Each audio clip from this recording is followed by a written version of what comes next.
Well, Happy New Year, it's January the 1st and we're out on the bank. We're down in Tavistock on Milemead Fisheries. I'm joined by Aaron Fisher, who's got a fantastic record in this venue. As I say, I had to get out on the first day of the year as I do every year, and it's nice to be joined by Aaron. What a cracking little water, mate. It is, John. Welcome to Milemead. Like you said earlier, it's an intimate little water. It's got 530s in it, about 3020s. Nice. A lot of them are upper 20s, and it's a sort of range from scalies to not so scaly, commons, the odd ghosty. So a mixed bag of everything. Yeah, it's a mixed bag, and like I said, you've got the stockies now. They've just put in, which is sort of £8 to £10. Which you're going to catch. You've got to put up with those.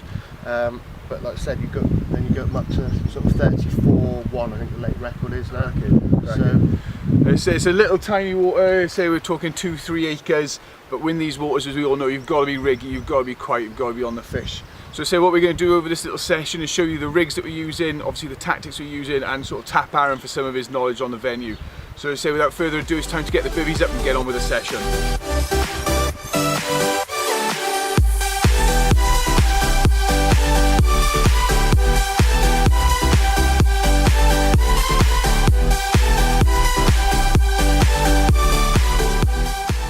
Well, as you can see, the wind is pretty relentless, as has the rain been. We've had to take shelter in the bivvies for most of the day. We're moving into the night of day one. Nothing really to show for our efforts, apart from Aaron had a take that turned into nothing as he picked up the rod. I've had what can be described as a liner as the bobbin picked up and dropped back, struck to absolutely thin air. We're on the spots, bait's being deployed, we can't do much more than that really. So as it goes dark, hopefully something will happen and we'll catch you with a fish at night. So until then, we'll sign up for now. First one, a session down at Milemead Fisheries, low double ghost common, taking on the ever faithful 210mm cream and toffee pop-ups. No, tell a lie, it was on the single pineapple. I'm going to get the rod back out. As you can see, the weather's atrocious, and hopefully get some more, see how the night goes.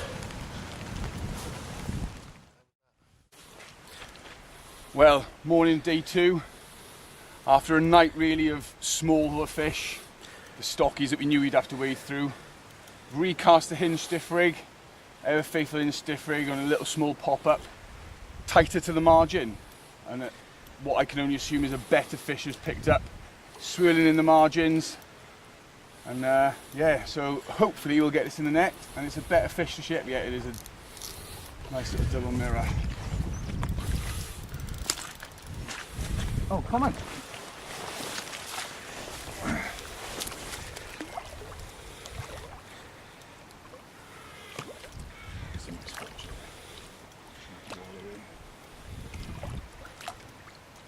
Get in the net. Happy days. First decent fish on the bank for me. Let's get her up and get on. There we are. She's a lively one, so she might kick off in a second. But my first fish of the session, proper fish should I say. I say I've been plagued by 2-3 pounders, the escapees as we're calling them, and a couple of the smaller stockies. What a stunning dark common. I say hinge stiff rig. I say you've seen me tie it a million times, so there's no need to show me. On the ever faithful CR1 white, absolute stonker. So slip this one back, get the rod back on the spot. There's plenty more time and plenty more fish to catch. Happy days.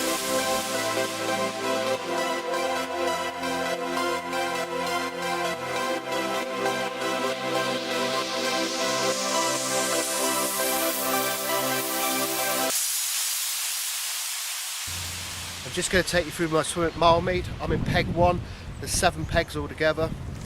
I've primarily chose this end because it's getting a bit cooler and this is the deeper end. There's a bit of a basin out in front of me. Over in the far corner I know there's a hump of silt where it's pushed down because there's an outlet in that corner and the carp like to back in there on the prevailing winds. The far margin's quite sort of clayey, stony and hard, but then in the basin's quite thick silt. Just if you can see the gap across on the far side there, about there is the start of a plateau which goes all the way into that corner on the reed line. It's about 3 foot and drops down to sort of 6-7 foot. So the plateau at the moment is quite weedy because it's still mild for this time of year. So I've found an area clear on the edge of the reed. I've got a hinge stiff rig with a pop on that. I've got a hinge stiff rig in the silt at the bottom of the plateau near the gap. And then over in this corner I put a solid bag just with 2 10 mils. So far it's worked. I've had a mid-double ghost common, I've had one of the stockies, but also with this wind swinging around to the northwest, fish are actually starting to arrive and we've actually watched them come into this bay now, so fingers crossed I should have some more and I'll get back to you.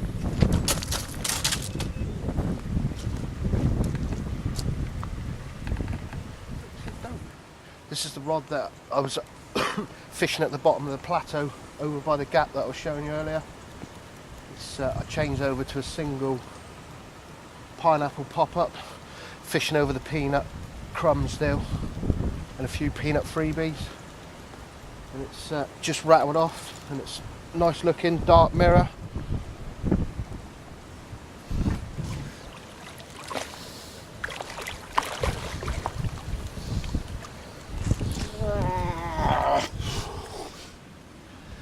Here's my second mid-double of the session. Like I said earlier on, they've moved into the swim now. Hopefully I'll get some more later on.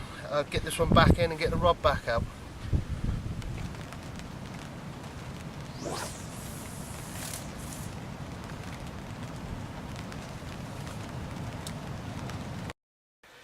We've just popped in the Miami shop, talked to co-owner Paul. Paul's going to tell us a bit about the fishery and plans for the future, which sound quite exciting with a new match lake. Over to you, Paul, if you explain what you're doing. Yeah, Milemead, myself and my brother Andrew, we bought the site as bare fields over 25 years ago. We've gradually developed the place. The complex at the moment consists of 5 lakes. One is a day water pleasure fishing for carp with some nice roach. Our roach record at the moment is £2.10. We've got bream and tench in that lake. We've got a children's fun lake. We've got our very popular specimen lake that is developing rapidly, and we've got a match fishery which we are doing away with because it's been underused, and that one will become a runs carp water and have a few nice catfish, some grass carp, our existing stock of barbel, perch and chub. Should make a really good fun lake.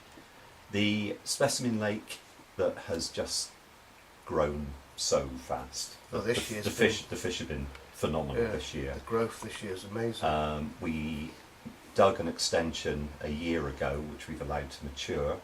That will then be linked into the lake this year to take it from a 7-peg lake up to a 10-peg lake without any major additions in fish stock.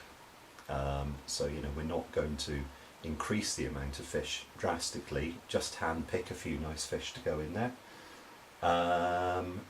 The aim very much being on developing those bigger fish. We started 2015 without a 30. We finished 2015 with 5 different 30s, including a common, which we think is a male, so that's quite a big common. Yeah, definitely big male. Our record at the moment is £34 on a fish that started the year at £28, I believe. Your memory for some of the fish is better than mine. Do you know what you can put the growth down to, or has it just been that year? I think the growth comes down to probably 2 or 3 factors. The most important one being the removal of hundreds of carp fry that were from the year before. This year, the carp, after spawning, the big carp seem to switch on massively to the carp fry, and they've hammered their own fry. The other factor has got to be the incredibly warm autumn. Right. But as you know, the fishing was incredibly difficult through July, August, September, and I think that was entirely because they switched on to hammering their own fry. Thanks for that, Paul. You're welcome. Right, we'll get back up to the lake and hopefully get some more fish in the bank and talk later. Right there, I'm going to take a very quick opportunity in the break in the weather and obviously the action. Instead, the weather has been really heavy, to be honest. Big winds, big rains. So we're completely sodden underfoot, but we're catching carp, and that's all that matters really. Let's say very quickly go through my rig. Not the one I caught the fish on, it's a hinge stiff rig, but one that I did have all those stockies on last night, which I do have confidence will catch me a bigger one before the end of the trip. Very simple bag rig. I said, speaking to Arron, he said little baits in bags fished over a scattering of bait will do the dough. And I said that's what it has done, and I said it's just that the other one was a hinge stiff rig, which is a very similar formula. But obviously this is fish in a bag, what I'm going to show you now.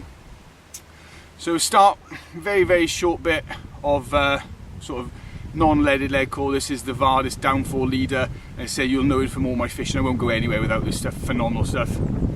Little 2 ounce inline lead, greeny browny coating just to match the silty bottom really. So not that I'm a big huge worrier of that. And that's just fished in line but not drop off. I say there's not a lot here to get stuck in or go around. A little bit of weed which might cause an issue, but nothing that I'm going to be worried about dropping that lead on the take especially. Then just a little bit of tiny little bit of shrink tube which will just cover that anti-tangle sleeve clip, and then down to quite a large loop onto a braided link, very short, 3.5 inches long.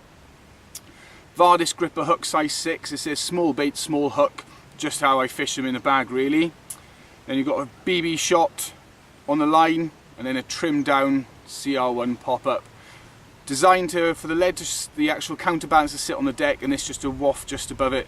So as the bag breaks down, this whiffles its way to the top, and as the fish takes it, that'll pull that hook underneath.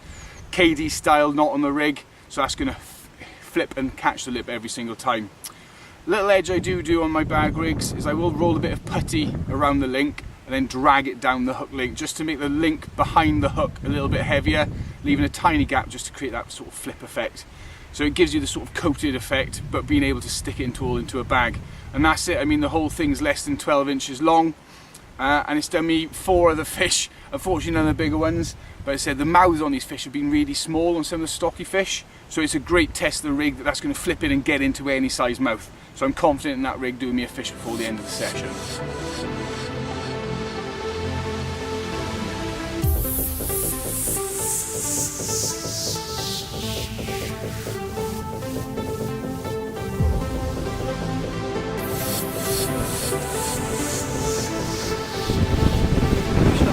Up a double scaly mirror, like I said, same rod again, absolute cracker. I'll get it back in, get the rod back out before dark, hopefully get some more. It's the same rod again, the one at the bottom of the plateau in the gap on the far side. This is fish number 5. The last one was a bit bigger, this one's a nice scaly. Get this one back, get the rod back out if I can on the spot, and hopefully get another one. As I was saying earlier on, I'm using solid bags in some of my rigs, very similar to John's rigs, but I'll just go through what I put in my bag, which is slightly different to John's, it's a little bit wetter. I'll just go with a bit of the peanut stick mix, a bit of the peanut crumb, peanut boilie crumb, and then hooked on baits, bloodworm boosted hemp, and then I just top it up with a little bit of lake water and a tiny bit of the glug, which is a bit oily for this time of year really, but just a little bit just to boost it up in the flavour. And then generally put the pop-up in, bit of the Weight Watchers, which is only a 5% crude fat pellet, brilliant for the winter, bit of that in to cover the lead and that, and then just put the mix in on top, and that's my bag mix really. Well, good morning. I don't know if you see, just up there's a little fishy in the sling. Just waiting for a space in the weather. Caught just a while ago. Just as the light coming up. And so just waiting for a space in the rain. Preparation is key, all set up. Tripod, fish care kit, weigh sling, weigh cradle, and the scales all set up, ready to rock and roll. So hopefully in a little bit we'll have something for you. Well, good morning and welcome to day 3. What a fantastic reward. £24 plus. Fish known as Humpy. An absolute minter, taken on the right hand rod just off the plateau, just at the bottom of a drop. PVA bag with a whittled down CR1 yellow, shaped to look a bit like corn, because Arron said that the corn rigs do really well in here. Took me underneath my rods, took me left, took me right. This is actually one of two that I had last night. One was another small mirror, but unfortunately the weather conditions meant that I just had to slip her back. It was too much to do anything with. And then this one tore off first thing this morning. Proper dark chestnut coloured one. Like I say, I didn't expect it to be this big, to be honest. And then when Arron came over and said he knew the fish, and it normally went sort of low to mid 20s, was over the moon. So happy days, really excited. Still got time. The weather has receded temporarily. The river behind us has burst its banks, but we're out fishing. Who gives a monkeys? Happy days to slip her back, get some stills, and crack on with the rest of the day, and then the dreadful pack down.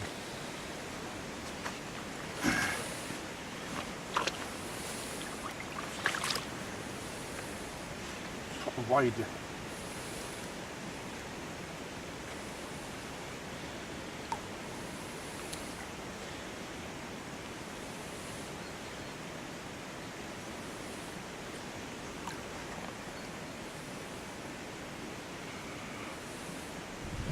Well, we've come to the end of the session, and as you can see behind us, the weather has taken a massive turn for the better. Unfortunately, we braved the conditions, of which they were pretty horrendous. They were, yeah. It's been massive gusts of wind, terrible torrential rain, but 15 knot fish between us, up to 24 pound. Unfortunately, due to what can only be described as possible dubious netting, we did lose the prehistoric at the net, which is, I will accept some blame for that, trying to film and net the fish. But yeah, big thanks to Paul and Andrew for all they've done, and cheers Arron for inviting me down. A cracking little venue, Milemead. I said all the links to the venue will be underneath, so get yourself down and have a crack.